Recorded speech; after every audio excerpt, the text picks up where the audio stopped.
अखियों के निंदियों नया बता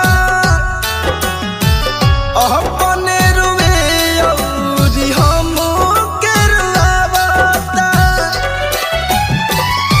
अही संग तू काहे कैलू जान मर जाइब जैसे लागे छूटी परा फुटा हुआ तोहार सिनेमा में साथी के माटी में मिल जाए जान हो फुटा हुआ तोहार सिनेमा में साथी के माटी में मिल जाए जान।